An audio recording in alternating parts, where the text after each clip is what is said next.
Six guy, he a visionary. We gon' stick to the script, but how could I trip? I'm getting all this money, I look like a lick. A little nigga try me, we leaving them here. I wouldn't even play, we gon' leave them right here. When you got something, man, that's when they coming. You can't have nothing. Man shot, killed in Kansas City was a local rapper who loved family. When Brianna got the call from a friend Sunday night that her boyfriend of 7 years had died in a shooting in Kansas City, she immediately started searching for answers. Officers found O'Shea Lanier Spinks, 26, around 7 p.m., suffering from gunshot wounds in a street in the 3500 block of East 61st Street. After multiple people called 911, according to the Kansas City Police Department, Spinks was pronounced dead at the scene. Police believe multiple people were in the area at the time of the shooting, but left before police arrived. As of Wednesday, police said they have no further information to release to the public on the investigation.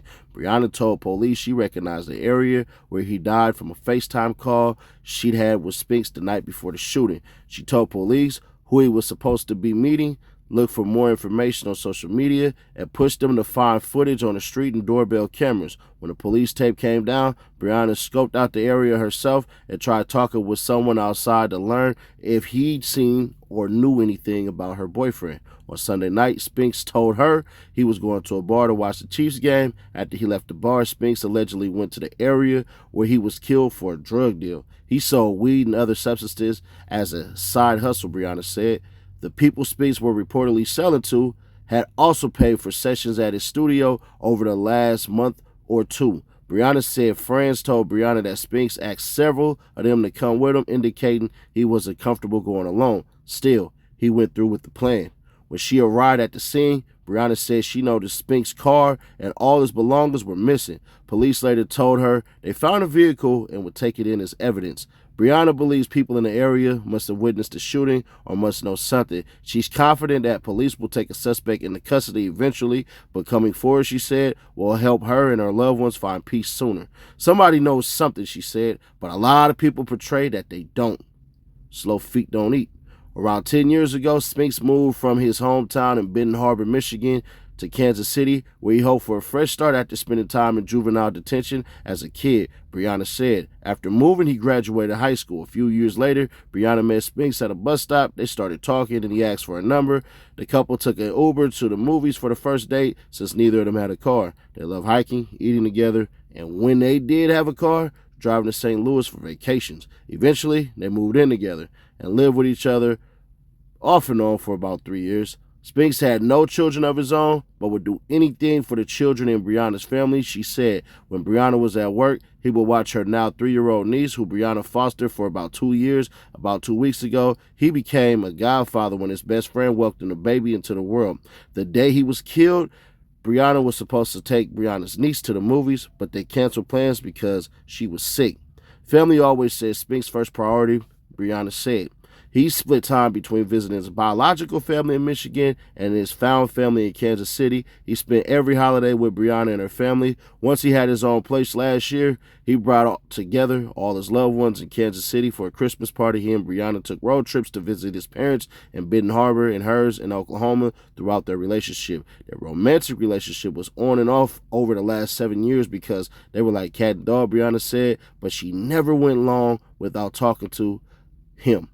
He was her first and only boyfriend. Spinks often said slow feet don't eat, which Brianna said meant you need to keep working to make your dreams come true. He started his rap career under the name Breezy and spent almost all his day and every day in his studio making music around the metro area. Spinks paid for open slots to perform at bars and clubs. He also performed as an opener when other hip-hop artists came to the area. After gaining a name around the area, Brianna said he made enough money to buy a BMW and an Infiniti and the brand name clothes he always wanted, like Nike sneakers and vintage Supreme.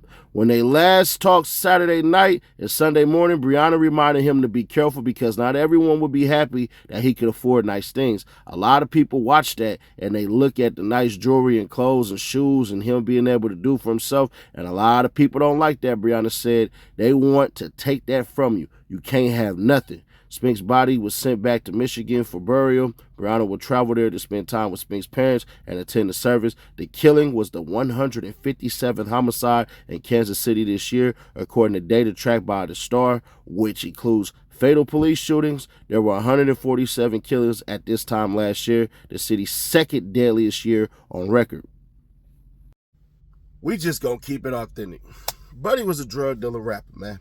And one thing about the hood that we know, some of the easiest licks be the ones who got the bricks, meaning the one who has the money, meaning the one who has the product, meaning the one who can't call the police. Because what you doing is illegal. So you want to keep the spot real low with whatever you doing. Now, with that being said, did he deserve death? Hell nah.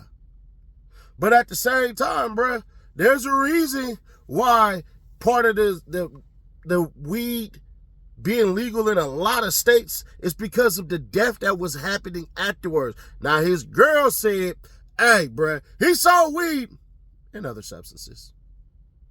Buddy said he been taking trips back to back, state to state, which let me know, bruh, you got them cars and you was doing what you was doing. Hey, no shade, no hate, anything like that, but this would come with it. This would come with it. And one thing to point out, Shawty said she ain't never had a boyfriend before, but she got kids, so we're just getting bashed in. I ain't even gonna make it personal. I'm sorry, that's a woman grieving. Don't even let me do that. That's not cool. When y'all rappers realize that the bills ain't paying, when y'all realize you don't have a fandom that you thought you was gonna get, when you didn't blow because of none of that, you have to sit back and still figure out how to pay the bills. A lot of you rappers will refuse to get a job and pay for studio time, pay for promo, pay for videos and stuff like that in hopes that it'll pay out. You know who does, though? A lot of these basketball players, well, a lot of these athletes, I don't even just use it to basketball players, and a lot of these other entertainers. There's a bunch of actors and actresses out there with 9-to-5 jobs right now. Hell, there's wrestlers, cats who want to jump off turnbuckles and hit clotheslines and suplexes and all that, who work 9-to-5 jobs, go to the gym and then wrestle throughout circuits within a state and drive. You mean to tell me you niggas can't swallow your pride either? Oh, you got an image to uphold. One of the worst things about rap is somehow you're supposed to be the realest person doing it. You can't even do all of this stuff that you say that you do, because if you did, you'd be dead, or at least in jail for the rest of your life. Every rapper that's rapping, I don't give a damn, from King Von to anyone, ain't did everything they saying and ain't as real as they portraying. The realest ones are the ones who low-key stay out the way because they did everything. See, they weighed the risk and the reward. And I'm going to tell you right now, the risk was like this. The reward was like this, meaning it's heavier. But rest in peace to Breeze, man. It is what it is. But at the same time, bruh, you knew what you was getting into. His girl said that he had people with him. Oh. His girl said that he from Benton Harbor, Michigan. He ain't from Kansas. Oh. You ain't from my city. You stunned in my city. You eating in my city. You eating with cats that you probably barely even knew. You ain't grow with these niggas. And you came to Kansas City to sell drugs. It is what it is, bro, but this come with it. When y'all cats get it through y'all head that the ultimate goal is to get your money and get up out the way, that's when it's best. This is why the mafia operated the way that they did. You let the foot soldiers do your tellings, do your dwellings, do everything that you want them to do. And all you do is sit back and you reap the benefits from the infrastructure which you had. What you should have did, I'm not telling none of y'all to do this, is put some little niggas on. Told them they ain't got to pay for the product. They just got to sell it. You get a percentage of this and you going to eat. And if you want your own, then eventually, bro, once you make this amount, I'll send you the plug. And then you can hire other people and stuff like that. Some people, they don't want to go meet the plug because you could tell stories and spook them into how dangerous these niggas is. Hey, bro, I'm getting my weed from the Mexicans. You know they don't play. They going to want to ID your mama, your kids. Not. You can lie, bro. I know. But another damn rapper, bro. And let's just be honest. I hate when you people say, man, anybody can be a rapper. Let me help y'all out. Anybody can be a basketball player. Anybody can be a YouTuber. All it takes is some notoriety from your peers and you own. But I'll catch you on the next one because these days, You just never know what you don't know.